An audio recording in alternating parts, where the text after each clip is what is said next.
Então, a partir do momento que eu apertei o botão, vai esperar o tempo, que é 5 segundos, dos pedestres abertos, vai avisar que está fechando o sinal, e depois vai fechar aqui e vai abrir aqui, dos carros. Beleza? E aí, meus amigos, sejam bem-vindos ao canal Hélio Gustavo. No vídeo de hoje, mais um projeto do nosso livro Arduino Básico de M. Roberts. Nós iremos aprender na aula de hoje como construir um semáforo interativo, ou seja, nós vamos estender o projeto anterior, tá, a um semáforo interativo que faz a integração do semáforo dos carros com o semáforo dos pedestres. Estaremos vendo um hardware novo e estaremos vendo alguns conceitos novos de programação, como sempre fazemos nesses projetos. Se esse é o primeiro vídeo que você está assistindo deste curso, eu recomendo a você a assistir os vídeos que estão aqui na descrição para você ficar bem antenado, tá bom? Então, não se esquecendo, tá? Se futuramente você estiver assistindo, aqui estará um e-book de Arduino com os principais conceitos desse livro. Mas chega de conversa e vamos fazer esse semáforo interativo, vamos lá?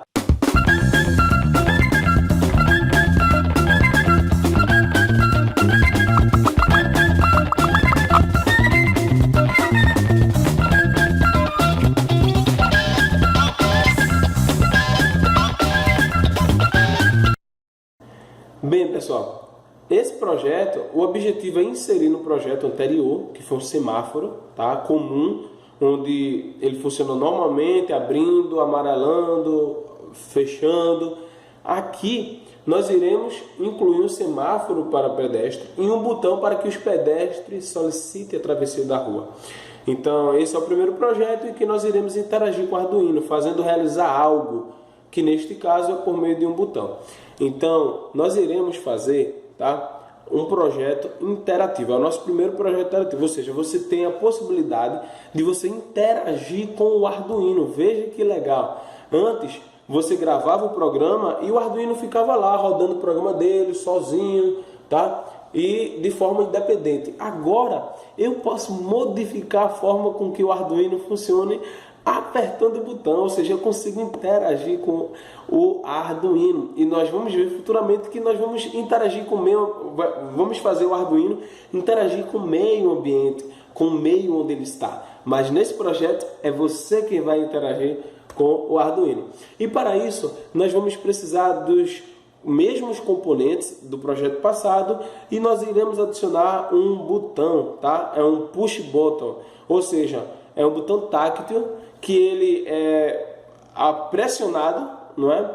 E quando ele é solto, ele volta à posição original. É como se fosse o botão pressionado e retorno, tá? Sem retenção, na verdade. É um chamado botão sem retenção. Quando você aperta, ele fica, e quando você solta, ele volta à posição que ele estava. É um botão sem retenção. Então nós iremos adicionar. Vamos ver agora esses componentes? Vamos lá? Bem, pessoal, aqui está o projeto da aula passada. Nós iremos acrescentar 2 LEDs para simular o semáforo dos pedestres, tá? Iremos acrescentar mais resistores para limitar a corrente desses LEDs. E olha aqui, ó, o componente novo. Um botão, tá? Um push button, sem retenção. Você aperta aqui, ó. Quando você solta, ele volta à posição original. Ele não retém a posição quando você aperta. E aqui é um resistor que nós vamos estar utilizando como um resistor PUN-DOWN. Nós vamos ver, PUN-DOWN, na verdade. Nós iremos ver como esse projeto ele funciona. O que é um resistor PUN-DOWN, um resistor PUN-UP. Nós vamos ver. Bem, pessoal, agora nós vamos fazer a análise do hardware de na verdade, dos componentes novos, tá? Então, temos um componente novo nesse projeto, que é um botão táctil ou botão momentâneo, um push button, tá? Então, teremos também, tá? Na verdade, aqui, você pode usar um resistor de 150 ohms, tá? E eu vou estar utilizando um resistor, tá? Aqui de 10K, mas fique à vontade. Ele tem a função apenas de não criar um curto. A gente vai ver mais na frente. E olhando o seguinte, ó, vamos lá. Aqui é um botão sem retenção, push button, tá? Então, é interessante que ele vai funcionar como um circuito lógico, tá bom? Esse botão aqui. E o que é um circuito lógico? Que é exatamente a função que esse botão faz. Vamos analisar como funciona este botão. Então, o circuito lógico é um circuito para emitir um sinal de ligado ou desligado representado pelos números binários 1 e 0, que é a linguagem booleana, tá? Ligado, desligado, aberto, fechado, presença, não presença, tá certo? Ausência de corrente elétrica, não, presença de corrente elétrica, presença de luz, ausência de luz. Então, isso é o que nós chamamos de linguagem booleana, tá? Verdadeiro e falso. Então, o estado lógico desse botão são apenas dois, que é aberto, né? Ou ligado ou desligado, aberto ou fechado, tá certo? Então, aqui, ó, quando você tem um estado desligado, você representa com o número binário 0, tá? E o nível de tensão é 0 volts ou próximo disso. E o nível lógico que você vai ler na Arduino, tá? É low, que é baixo.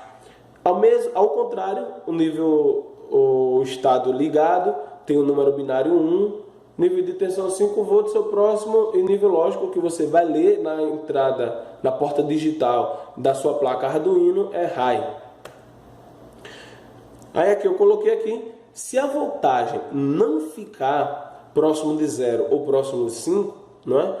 Podemos considerar esta parte do circuito como flutuante ou ruído elétrico. Então, só para você entender, quando você está tratando de um circuito lógico, você precisa garantir que esta tensão ou esteja em 5 volts ou próximo, ou 0 volts ou bem próximo disso. Senão, o Arduino não vai saber se você está querendo enviar para ele um nível lógico alto ou nível lógico baixo, tá certo? Então, por isso, para garantir que a minha chave, o meu botão, ele sempre imita ou 5 volts ou 0 volts, ou valores próximos deste, ou seja, ou nível lógico alto, garantir nível lógico alto, ou garantir nível lógico baixo, nós precisaremos utilizar os famosos resistores pull-up e pull-down, tá certo? Ou seja, você está forçando o estado desejado, seja nível lógico alto ou nível lógico baixo. Mas o que é um resistor pull-up e pull-down? Vamos lá. Diversos circuitos necessitam que alguns pinos constantemente, não é, estejam em nível lógico alto ou baixo para ativar ou desativar funcionalidades importantes do circuito.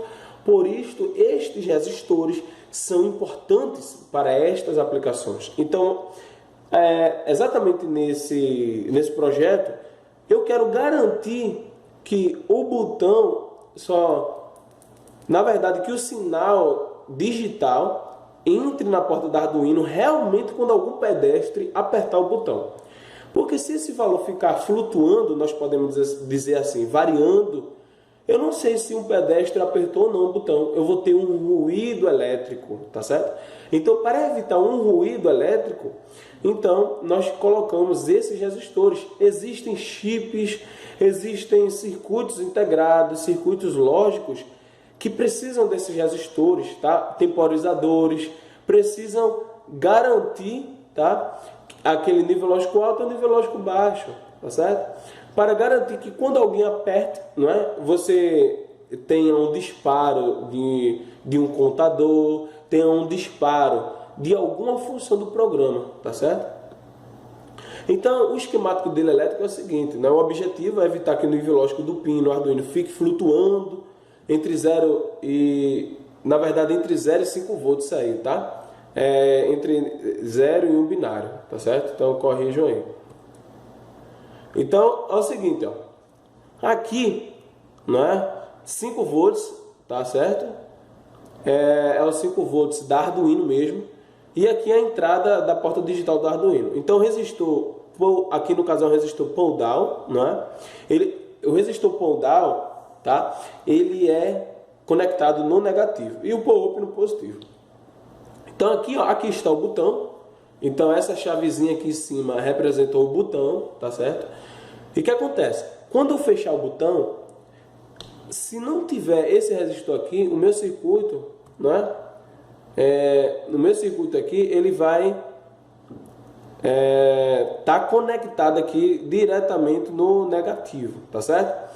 Então, vamos fazer análise. Quando a chave está aberta, o sinal que está chegando aqui na porta do Arduino é o negativo. Aqui, ó.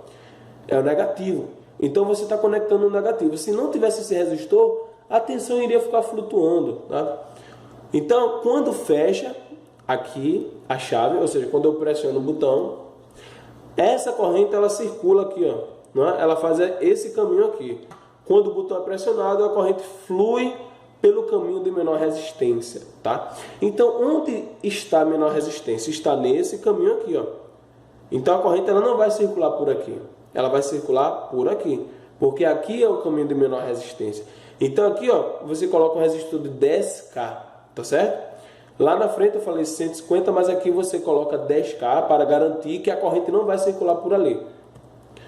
Desta forma é possível fazer com que o nível lógico do pino, quando o botão for pressionado, seja alto, high 5 volts, e quando estiver solto, baixo. Ou seja, eu estou forçando o nível lógico alto ou baixo. E o power-up? O power-up ele é conectado no 5 volts. É o contrário. Sendo que a diferença é que quando o botão ele estiver solto, você vai ter nível lógico alto, e quando o botão estiver pressionado, tá? Você vai enviar aqui, ó, não é?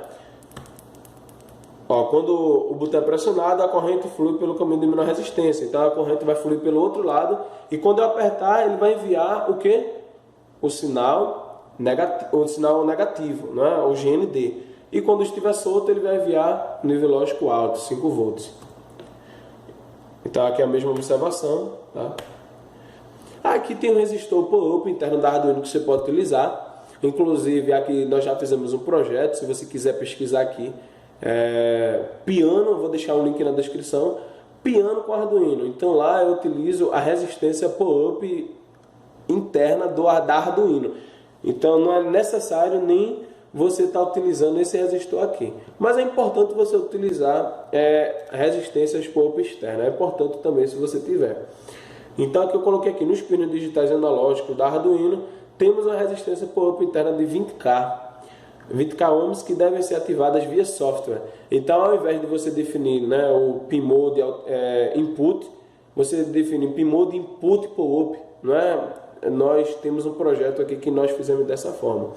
São bastante úteis e evita, em alguns casos, as resistências que acabamos de estudar, tá certo? Então, só para vocês entenderem. Então aqui está nosso esquemático de montagem. Você vai manter a montagem anterior aqui, tá, do semáforo, e vai acrescentar o semáforo dos pedestres, tá certo? Aqui no pino 2 e no pino 3, os LEDs, tá? Lembrando, o anodo nos pinos digitais e catodo no negativo, com as resistências em série, tá certo? Conforme está aqui. E aqui, ó, o botão está conectado aqui. É importante, tá? Nós vamos ver que você conecte aqui o botão exatamente na meio da protoboard, para que os pinos fiquem independentes. E aqui, ó, o resistor, percebam que ele está aqui, ó, conectado diretamente no negativo. E quando ele está conectado diretamente no negativo, nós chamamos eles de pull down, certo? O resistor pull down. Então aqui está conectado. Quando eu pressionar o botão, não é? Aqui a chave fecha e ele vai enviar os 5 volts, tá certo? Então vamos realizar essa montagem agora, vamos lá? E aqui estão os componentes desse projeto. Então vamos conectar aqui, certo?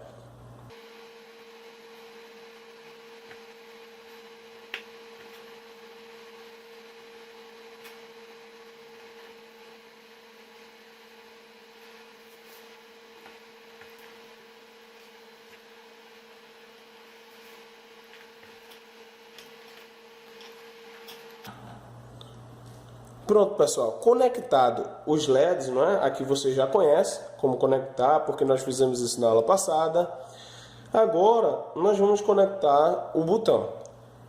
Lembrando que o botão ele vai ser conectado em cima da divisória, para fazer com que 2 pinos fiquem de um lado e os dois pinos fiquem do outro, ou seja, eles vão ficar conectados a barramentos diferentes. Então você vai conectar aqui. Certifique-se que está encaixado, não é? Cuidado para não danificar os pinos. E lembrando, tá, que isso aqui pode gerar um mau contato e pode gerar um mau funcionamento. Bom, então conforme o nosso esquemático, tá certo? De um lado aqui do botão, tá? Você vai conectar aqui o resistor aqui e o resistor vai direto para o negativo, não é? Então aqui ele vai para o negativo, pronto. Tá no negativo, beleza? Aqui você vai conectar justamente conforme o esquemático aí do lado que você está acompanhando, tá? Observe o esquemático do lado. Então você vai conectar essa linha azul, tá? Que está indo para o pino 7. Então você vai conectar aqui. Então esse jump aqui é como se fosse essa linha azul, tá certo? Pronto. E o outro jumper é como se fosse a linha vermelha, que vai daqui para os 5 volts, né? Eu não coloquei 5 volts na protoboard, então eu vou ter que conectar diretamente aqui, tá certo? Pronto, então nosso esquemático de montagem está realizado e agora nós vamos ver, nossa montagem está realizada e nós vamos ver agora como funciona o passo a passo desse projeto. Rapaz, já quer digitar o código, você nem sabe a lógica, eu não sei a lógica, nós não sabemos a lógica, como é que o Arduino ele vai fazer o seu passo a passo? Como é que esse projeto ele vai funcionar? Eu vou apertar o botão primeiro, ele vai fazer a leitura digital, o que é que ele vai fazer primeiro? Então nós vamos definir a lógica, ou seja, o algoritmo. Então, início, configurar parâmetros, ou seja, os pinos como saída, o botão como entrada, alguns parâmetros que nós vamos ver, não é, importantes. Então vamos já colocar de cara verde para os carros e vermelho para os pedestres. E aí o Arduino ele vai ficar fazendo a seguinte pergunta: o botão do pedestre foi pressionado e já passou 5 segundos desde a última alteração do sinal? Então aqui ele vai fazer uma verificação dupla, ou seja, além dele fazer uma pergunta, ele está concatenando duas condições. Ou seja, nós precisamos ter as duas condições satisfeitas para que o programa avance. Se nenhuma dessas condições, não é? Ou as duas, na verdade, se as duas condições não foram satisfeitas juntas, ele vai ficar nesse loop, tá? Ou seja, o botão do pedestre foi pressionado, existe alguém querendo atravessar. E a segunda pergunta, já passou 5 segundos desde a última alteração do sinal? Então já pensou se todo momento, se toda hora algum pedestre apertar lá e mudar o semáforo, apertar e o semáforo dos carros ficar vermelho, então não vai ter fluxo de carro.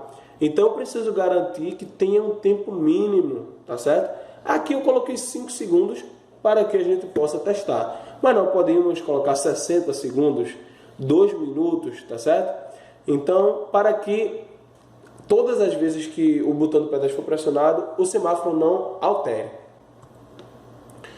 Se já faz muito tempo que o botão do pedestre foi pressionado, ou seja, que o semáforo na verdade foi alterado, então eu coloco vermelho para os carros e verde para os pedestres.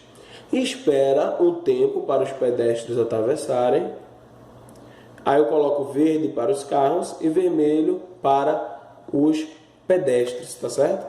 Marca este momento da alteração do sinal e aí eu começo todo esse processo. É importante marcar esse momento da alteração do sinal porque é como se fosse um cronômetro, né? Eu estou aqui marcando no meu relógio quanto tempo faz que a última vez que o semáforo foi alterado, não é? Então vamos agora escrever a linguagem, o código de programação. Vamos lá, transformar todo este algoritmo em uma linguagem de programação.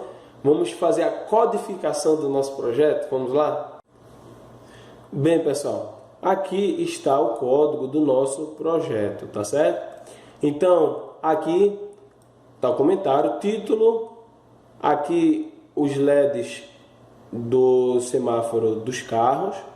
Aqui os LEDs do semáforo do pedestre, respectivamente verde no 2 e vermelho no 3.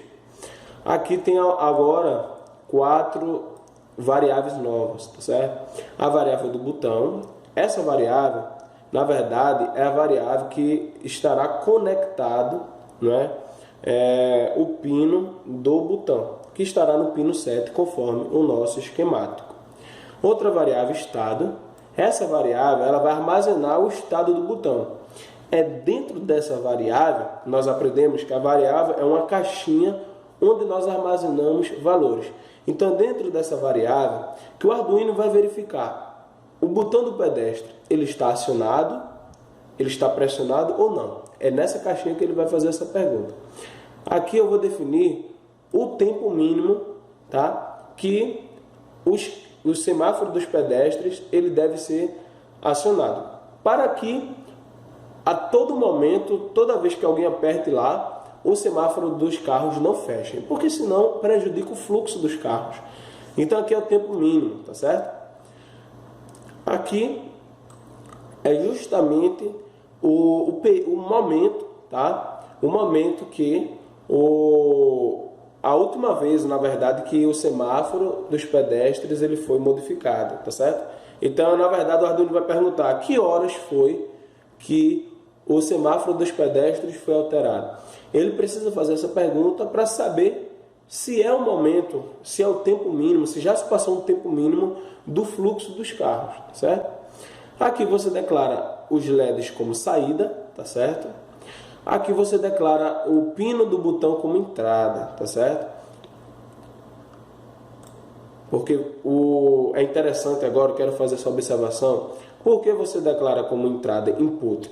Porque você está enviando o sinal do botão para o Arduino. Então, para o Arduino, o botão é o sinal de entrada, porque o sinal do botão está entrando no Arduino. Então, para o Arduino, o sinal do botão é o sinal de entrada. Aqui você garante, conforme o nosso fluxograma que está aqui, que você está vendo agora, verde para os carros e vermelho para os pedestres, certo? Então ele faz a leitura, não é, do estado. É importante, nesse loop ele vai fazer essa leitura para depois verificar. Na verdade aqui é high, não é? Ou seja, o botão dos pedestres foi acionado e já passou 5 segundos, 5 segundos desde a última alteração. Aqui percebam que esse milis é a hora atual, então ele sempre vai estar substituindo a hora atual pela última vez que foi modificada o tempo, tá? Se foi, ele vai alterar. Se não for, ele não vai fazer nada. Perceba que aqui termina o if e aqui termina o loop, tá? Ele vai ficar nesse loop perguntando. Se foi pressionado o botão e se já passou 5 segundos, se já se passaram 5 segundos, ele vai chamar uma função para mudar o estado das luzes. Então veja que legal. Aqui nós vamos chamar uma função para alterar o estado dos semáforos, tanto do pedestre quanto dos carros. Então aqui eu não estou colocando aqui tudo no loop. Eu estou chamando a função apenas quando ela é necessária. Então veja que interessante aqui, ó. É um novo conceito de programação. Então eu chamei essa função aqui, não é, para alterar aqui o semáforo dos carros, não é? E aqui ele vai alterar o semáforo dos pedestres. Então aqui apaga, acende a amarela dos carros, acende a vermelha dos carros, não é, com os delays, com os respectivos delays. E aqui acende, não é, o verde para os pedestres, tá certo?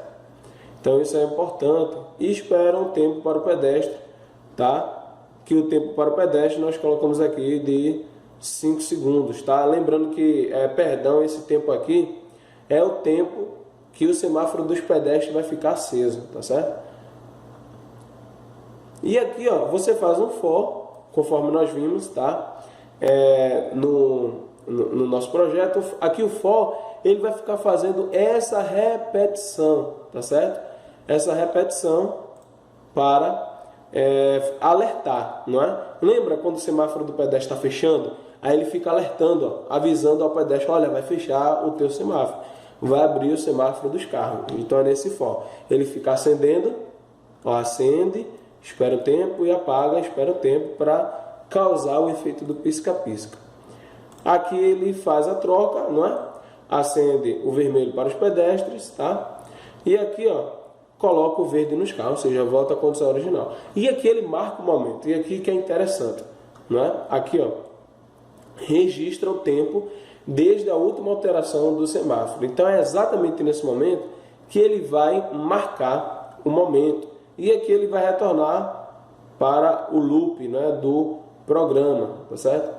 Então é exatamente aqui que ele vai fazer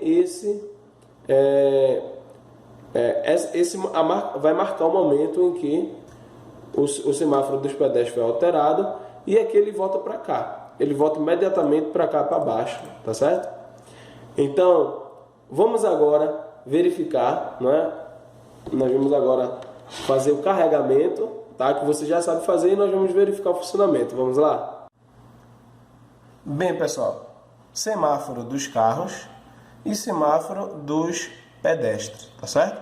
Então, se eu não apertar o botão, essa situação ela vai se manter ao longo do tempo conforme o fluxograma. No momento que eu aperto o botão, olha o que vai acontecer. Então, a partir do momento que eu apertei o botão, vai esperar o tempo, que é 5 segundos, dos pedestres abertos, vai avisar que está fechando o sinal, e depois vai fechar aqui e vai abrir aqui, dos carros. Beleza?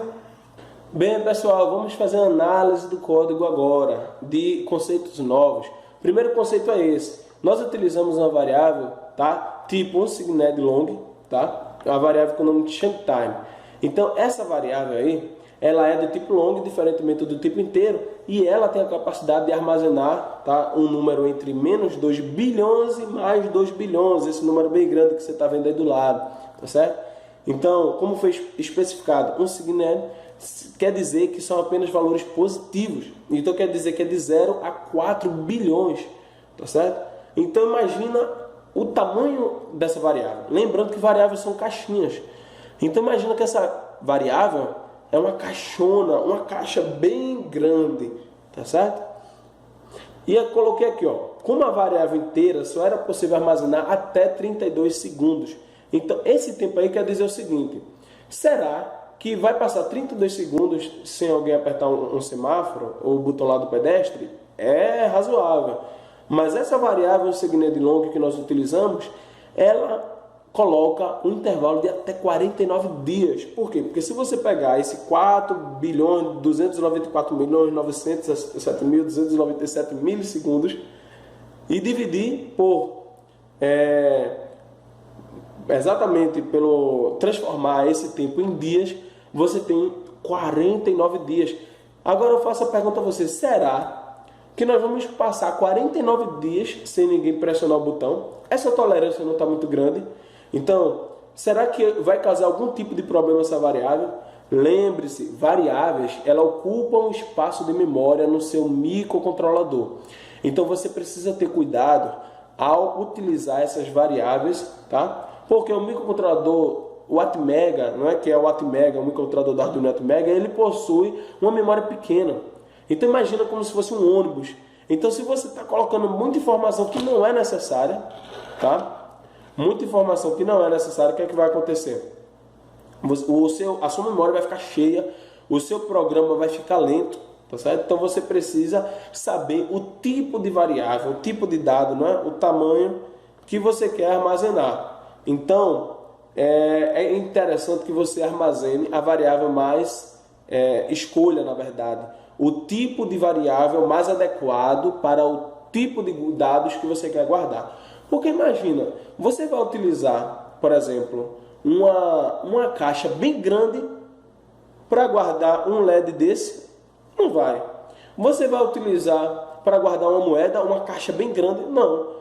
Você vai utilizar uma caixa bem pequenininha. Então você precisa saber o tipo de variável, o tipo de informação que você quer armazenar antes de declarar o tipo de variável, tá certo? Então tem a void keyword, não é que a word keyword, tem a booleano, que ocupa 1 byte de memória RAM, não é? Que é 0 ou 1, a byte, que ocupa de 0 a 255, a tipo char, que aí já aceita valores negativos, a unsigned char, que aí você está apenas considerando os valores positivos da char. E aí tem diversas variáveis, tá certo? Aqui, ó, nós estamos utilizando um conceito novo, digital read, ou seja, esse digital read, ele vai fazer a leitura do estado lógico do botão. Lembra que nós estudamos estado lógico no início do vídeo? Ele vai fazer a leitura do estado lógico. Então, a instrução digital read lê o valor do pino digital que está entre os parênteses, tá certo? E retorna o valor para a variável inteira state, né, que é estado lá no código que nós colocamos, traduzimos para o português. Então, ela vai fazer a leitura do estado lógico e vai armazenar dentro dessa variável. Então tá aqui, ó, não é? Ela vai, esse bloco aqui abaixo vai verificar exatamente duas instruções, não é? Se o botão foi pressionado e se já se passaram pelo menos 5 segundos, tá certo? Vamos analisar agora, né, detalhadamente cada instrução desse bloco. Essa função aqui, a função milis, é integrada à linguagem Arduino e retorna o tempo em milissegundos. Então, esta função milis, ela é importante, porque assim do momento que você liga o microcontrolador, por exemplo, desliguei aqui, liguei. O relógio do Arduino já começa a contar. A hora que eu retornar essa função milis, ele vai me retornar o tempo em que o microcontrolador está ligado. Então é um relógio, eu quero saber a hora do microcontrolador, não é? Ele vai retornar em milissegundos. A variável change time irá armazenar o momento em que houve a última alteração do pedestre. Então, é como se um ponteiro aqui, não é? É como se um ponteiro fosse essa função milis. A hora que eu retornar, ele vai me retornar a hora do Arduino. Então imagina, você saber a hora do Arduino. Então você consegue calcular os tempos. Pessoal, a próxima função é a função que vai fazer a condição, fazer o teste condicional, né? A função if, se o botão do pedestre foi pressionado, tá? Então nós utilizamos para isso a função if, que é uma estrutura de controle, tá certo?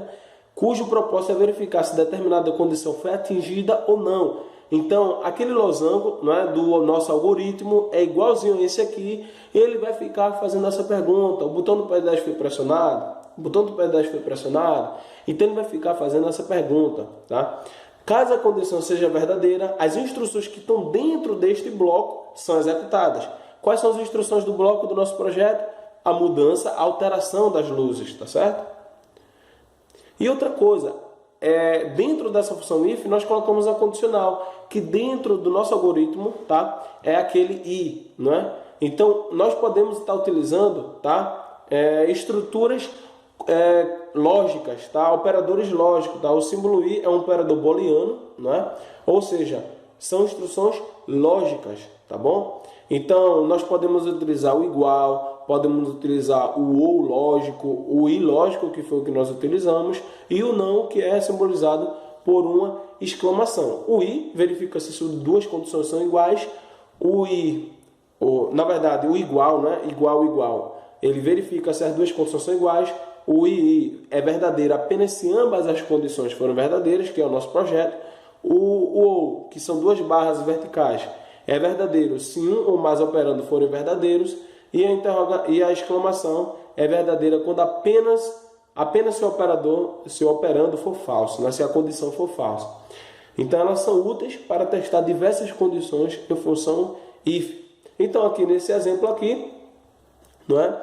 Está aqui, por exemplo, aqui você tem uma condição ou dentro, por exemplo, e fora uma condição i, e aí você vai ter o resultado falso, verdadeiro, não é, de acordo com os valores de x e y e z, tá certo? Então aqui eu coloquei verdadeira, aqui só para y aqui igual a 10 ou 25, porque você sempre vai ter y igual a 10 ou y igual a 25. Então essa condição sempre vai ser verdadeira de acordo com esses valores. E a condição de fora vai depender, tá, dessas combinações. Aqui é interessante, que aqui nós vamos estar vendo chamada de função. Então isso é importante. Imaginam que todas as vezes que o botão for pressionado, as luzes vão alterar. Então, para evitar que eu digite, não é, várias vezes, eu posso colocar esse bloco de instruções, que eu sei que vai se repetir, dentro de uma função. E a hora que eu tiver necessidade que esse bloco de instruções sejam executados, é só chamar essa função, que todas as instruções vão estar lá dentro, como aqui no caso que eu coloquei.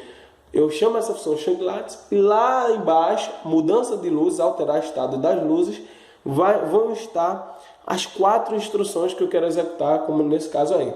A função é tão somente um bloco de código separado que recebeu o nome, é só isso. E elas podem receber ou retornar dados. Então, nesse caso aqui, ela funciona sem receber dados ou sem retornar. Mas é interessante que nós vamos ver mais na frente aqui como você pode fazer funções que elas necessitam de ter dados de entradas e, além de ter dados de entrada, elas fornecem dados de saída, fornecem o resultado. Então, se você gostou dessa aula, dessa explanação, eu peço para que você curta. Se você gostou, está gostando de ver esse curso com a didática desse livro, não esqueça de inscrever-se no nosso canal para não perder o próximo projeto. Valeu, pessoal, até a próxima aula!